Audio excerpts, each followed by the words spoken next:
రైతు సోదరులకు, యువతకు, మహిళా తల్లులందరికీ నా నమస్కారాలు. మన తాత ముత్తాతల నుంచి మనకు వస్తున్న వారసత్వ సంపద చెరువులు పుష్కలంగా ఉంటేనే పాడి పంటలన్నీ పుష్కలంగా ఉంటాయి. తద్వారా భూగర్భ జలాలు మనం త్రాగడానికి నీరు దొరకాలన్నా చెరువులు నింపుగా ఉంటే భూమిలో నీరుని వర్షపు నీరు త్రాగడానికి నీరు దొరుకుతుంది. మరి ఇటువంటి వీటిని మనం నిర్లక్ష్యం చేస్తున్నాం. మన గ్రామ చెరువుల్ని మనమే కాపాడుకోవాలి, మన చెరువుల్ని మనమే రక్షించుకోవాలి. ఈ సామాజిక బాధ్యత రైతుల్లో కానీ కుర్రోళ్ళు యువతలో కానీ లేకపోవటం వల్ల ఒక తరం నష్టపోయింది. అది మనకు తెలియకుండానే 30-40 సంవత్సరాల నుంచి పెద్దలు కొందరు కబందాస్తాల్లో చెరువులు కబ్జాలు అయిపోయి కొందరు రియల్ ఎస్టేట్ పెద్దలు కబ్జాలు చేశారు.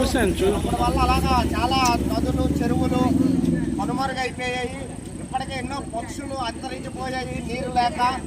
రానున్న రోజుల్లో మనం కూడా త్రాగునీరు లేక మరణాలు పొందినా ఆశ్చర్యపోవటం పని లేదు.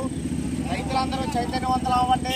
మీ ఆయకట్టు రైతులు ఏ చెరువుకైనా ఎవడైనా మీ చెరువుని కబ్జా చేస్తే మీరందరూ రండి, మీ వెనకాతలు మేము ఉంటాం, అధికారుల దగ్గరికి వెళ్దాం, నిలదీద్దాం, మీ చెరువుని మీకు అప్పచెప్తాం. మరి శ్రీకాకుళం జిల్లాలో